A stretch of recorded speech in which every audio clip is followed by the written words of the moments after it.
Well, welcome everybody to the WellWaveNOW show. This is our backstory, and today's guest, we're going to get to learn more about my friend, Dr. Michael Muniz, who is a doctor of pharmacy and also functional medicine. So welcome to the show, Dr. Michael. Thank you for having me, Breck and Tim. Thank you. Yeah, it's great to have you on, and we always like in these backstories, we like to find out a little bit more about you personally before we get into your professional life. And you've done some amazing and incredible things professionally. Story, just tell us about yourself a little bit. Where did you grow up? I grew up in. What was it like growing up? Yeah, so I grew up in South Texas, Harlingen, Texas, real close to the Mexico border, real close to the Gulf. The southern tip of Texas is pretty much where we're from. Grew up in, one of the 5 forest regions in the United States. Sometimes some people used to say it was a third world country for many, many years. Went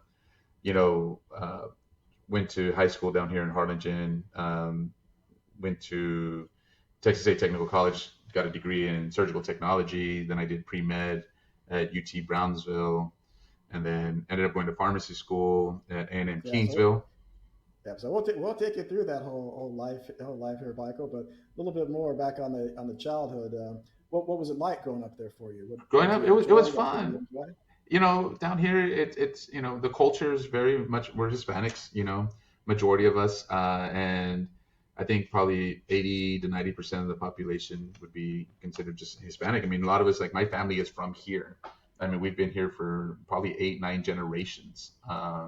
And when we were here, it was Mexico, and then it ended up coming across, and the border passed us, and now we're part of the United States, right? But we've been here, but it's very family oriented, right? And so growing up here, there's close knit communities.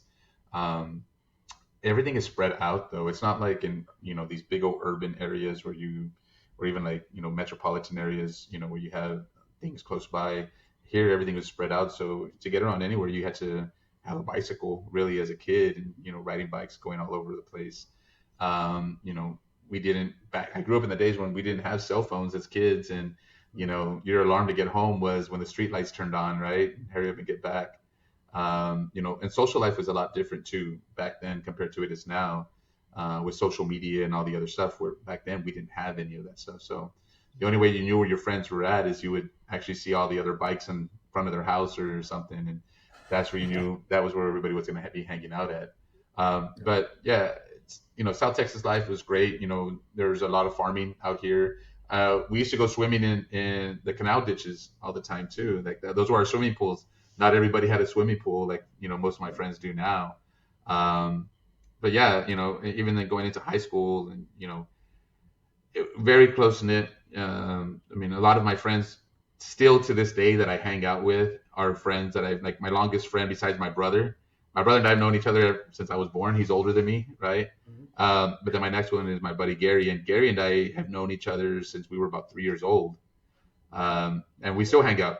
Then we have my other buddies, Mike, Richard. We lived within. Richard lived 2 houses from me, and I met him in first grade, but across the street, right?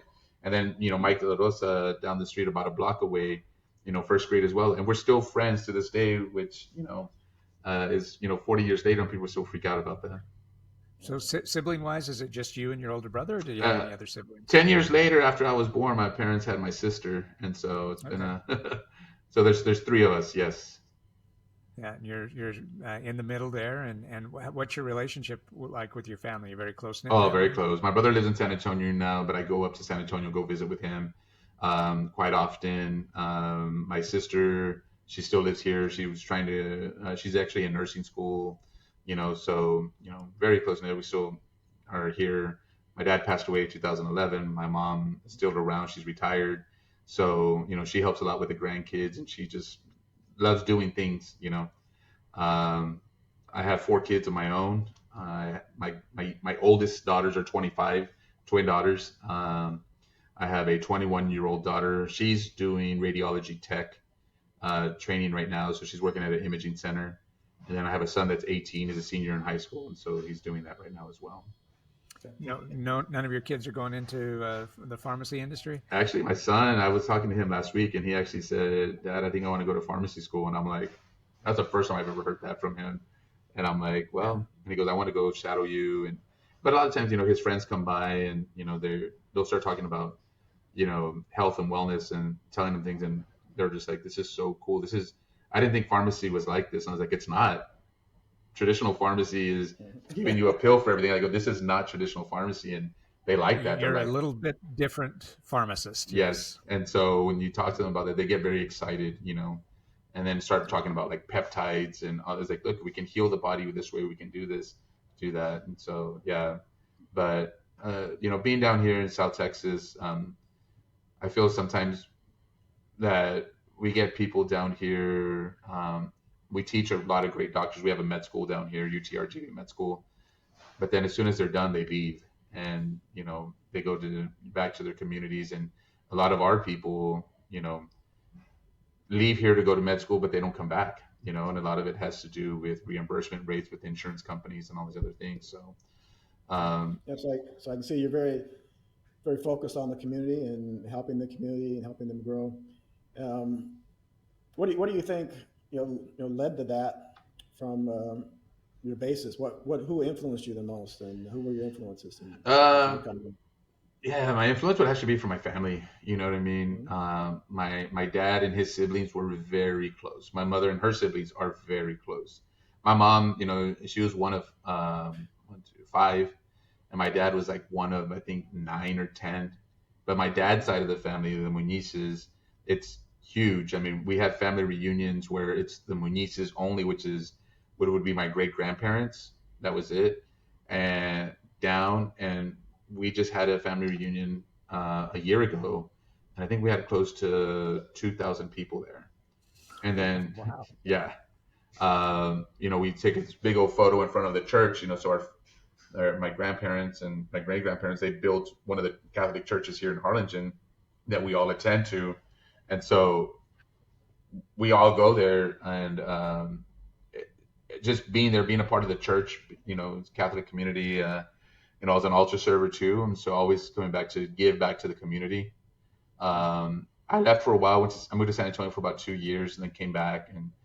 But it's always just been like, why do we have so much sickness and disease? And actually, I was looking at one of the other stats that, South Texas is one of the biggest communities with cancer, the highest cancer rates, and it's like, why?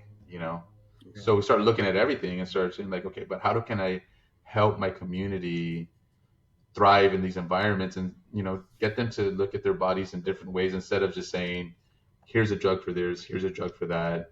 And it's like, okay, well, what about if we change this? So so that's you're taking us into your work. So we're gonna flow with you there, Michael, and so help people understand. We'll go into the detail and focus in the podcast with you coming up here.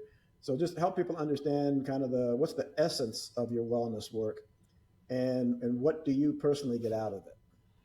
So the essence of my work for what I do is I'm just, I've been a pharmacist for a while. I know the way drugs work. I understand. I just don't feel that what we've been doing for these years has actually really worked well. Yes, they work well according to the research, but with research, you can sway to your liking. The end of the day is like, I can have you on 10 different meds. I can control all these labs, A1Cs, blood pressures, other things. But how do you feel at the end of the day? If you feel like crap and you still want to go sleep after you take your meds, and you just like, my quality of life is not there, but all my labs are normal to what the doctors and the algorithms that they want you to, then you're good according to traditional medicine. But in my thing is like, you're not good. Your chakra is not good, right? Your energy that you have inside your body is not good. And so I'm always about like, how do we make you feel better? Like, I don't want people to feel crappy about living. I want you to be able to live and have a great life, right? So the whole thing has always just been back, through the years of learning. I've been doing this for, over 13 years as a pharmacist, and then just building on and seeing data points and seeing how things work and seeing how patients do. It's what's very rewarding is when a patient can come in, we talk to them, we draw their labs, we do all this stuff, look at their genetics, and then within a month, they're like, thank you so much, you've healed me. Wow. That right there is like, I'm glad. And they'll tell you that I've seen 7 doctors, and then nobody could fix me. Nobody listens to me. And you can't get mad at the physicians, right? Because most of them, they only have 6 minutes with the patient. They don't have the time, and then that turns into the issue. And so, going back and just what makes me feel good at the end of the day is when a patient can say, you know what, that's the guy that fixed me, or that's the people that fixed me. They're the ones that told me to get off and change these things, and that's all I did, and now I'm healthier. And so Dr. Muniz, did you always know you wanted to go the PharmD route? You went to medical school, or pre-med. You were pre-med. So where was that shift in saying this is the direction I'm going to go? And then how did that shift to even functional medicine? Because you were a traditional PharmD right out of pharmacy school. Right. So a lot of that had to do with, when I was a surgical tech and I was working at an OBGYN clinic, I was a medical builder there as well. And after I finished surgical tech, the doctor said, it goes, so do you like doing surgical tech? And I'm like, yeah, I really enjoyed, surgery. And he goes, okay, well, do you want to be the surgeon or do you want to be the assistant? And I'm like, you know what, that's a good question. I was like, you know what, I think I want to do med school. So started doing the whole med school route.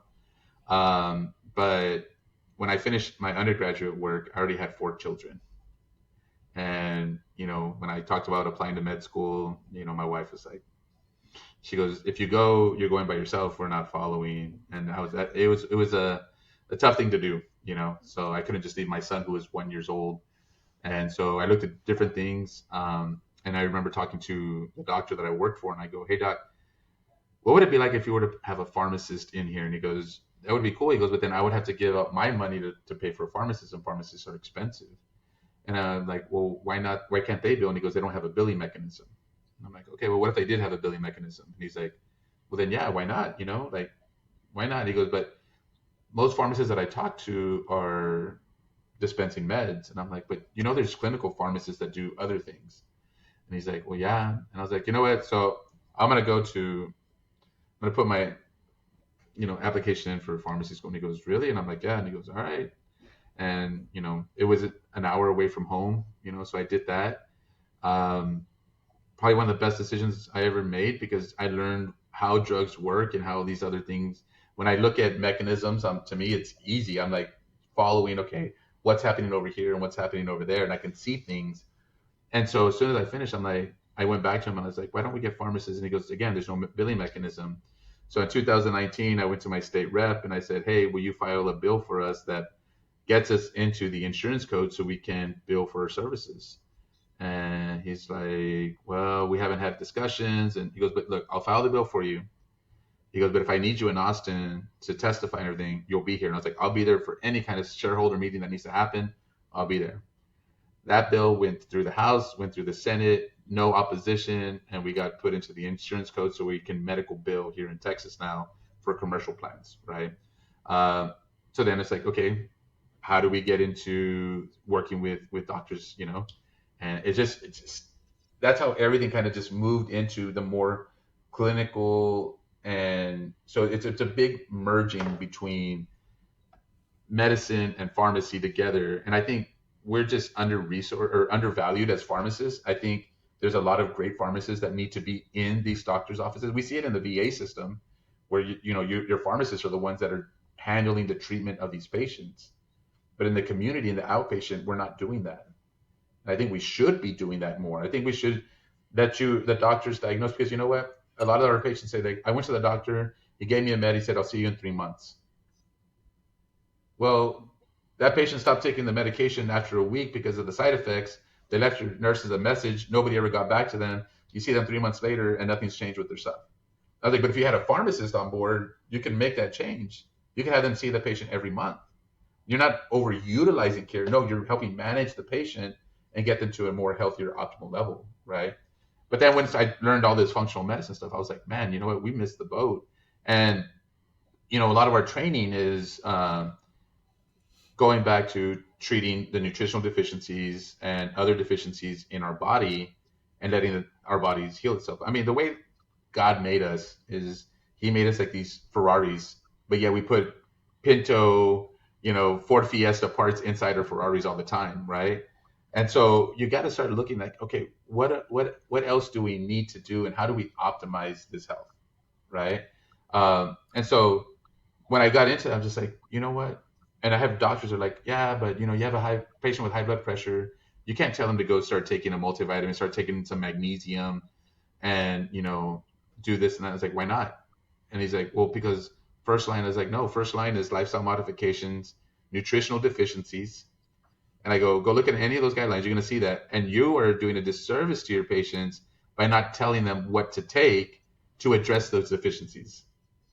And he's just Yeah, like, so I can see from what you've covered there, you're very, very focused on the care of the people, and like you said, helping them get the most out of their lives.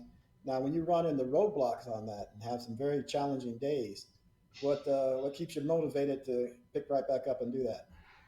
oh man, that's a tough one because you do get some pushback from a lot of people. You get other people, you know, that start talking about you, but at the same time, I always just go back and start thinking, you know, uh, what am I doing that is helping out these patients, and am I helping these patients?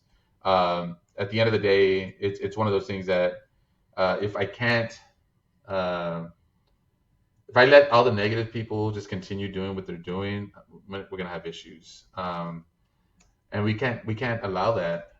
One thing too, what I like to do a lot of times when I get down and I'm just like, you know, at one of those points where I'm like, man, I kind of want to give up.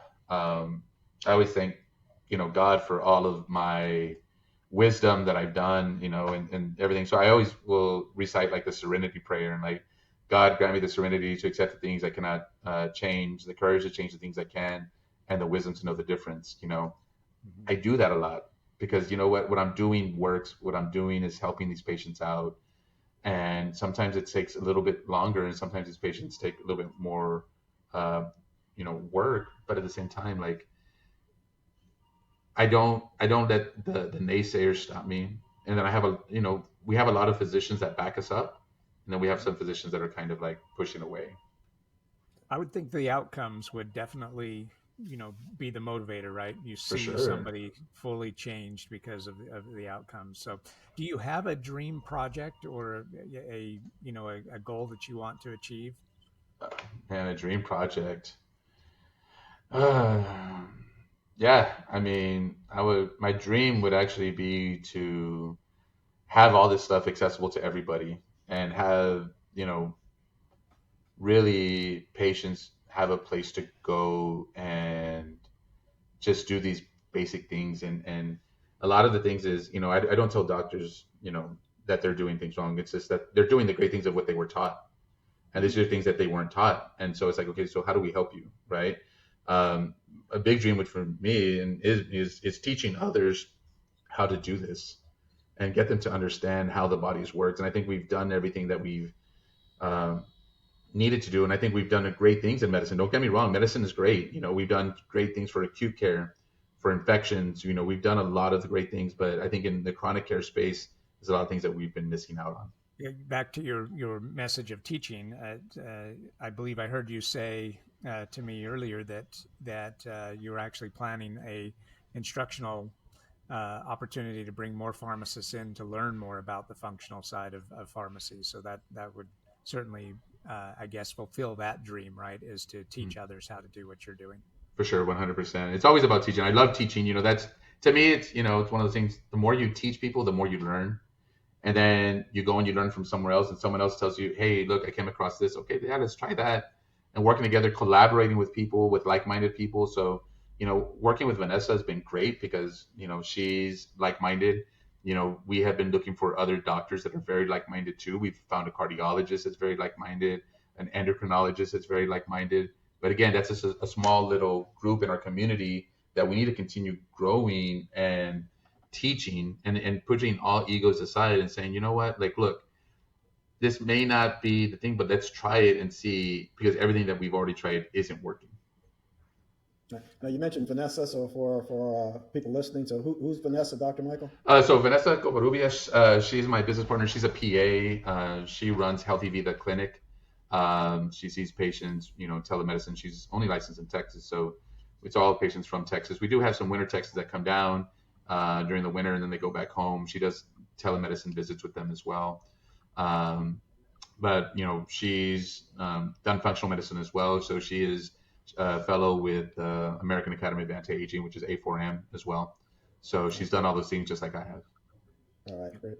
And so I see, from where you articulated and what you've done, what you're focused on, you worked your faith, your Christianity, into your business and into your life. What else are you balancing with there? You've got how many kids do you have, Dr. Michael? And I have four kids and a grandbaby. There I you have four go. kids and a grandbaby. Then now, when you were a kid, you used to go swimming in the canal. You still go swimming in the canals too. What are you? So it's work, faith, and family. And what else for you, Dr. Michael? And just having great times. I enjoy reading a lot of articles. I enjoy going to concerts. Going to ACL this weekend in Austin. I enjoy going to football games, high school football games, college football games. I know I graduated from A&M, but I'm a big time UT fan. University of Texas, so I'm always there at those games. So fun. Hey, Tim, did you want to do the fun facts today? No, I'm like Dr. Michael. I'm all seriousness, and so you're the one that likes to have fun, Brett. So go ahead and have some fun. Yeah, no, I did this with Dr. Michael when I had him on my PBM Reform podcast, so he already knows the drill here. So, are you more of an early bird or a night owl? A night owl. I love being out, hanging out with my friends, and that's like my time to relax. But you know what? I learned so much from them. I used to be an early morning guy. I used to wake up early in the morning and go hammer things out and do a lot of work. So it just depends. It's a nice balance. Yeah, and I know the answer to this next question, but for our listeners, do you prefer the mountains or the beach? Oh, the beach. South Padre Island is my favorite, or anywhere I can go that there's a beach, I love it. The water is my friend. 90% of the country is jealous that you're that close to the beach. But and then, do you prefer coffee, tea, or something else? Tea over coffee. I used to love coffee, but then I would get a lot of acid reflux and stuff. So I drink a lot more just tea and different types of herbal teas as well. I love hibiscus teas, like one of my favorites. I was going to say, you mentioned hibiscus last time we chatted, so that's excellent.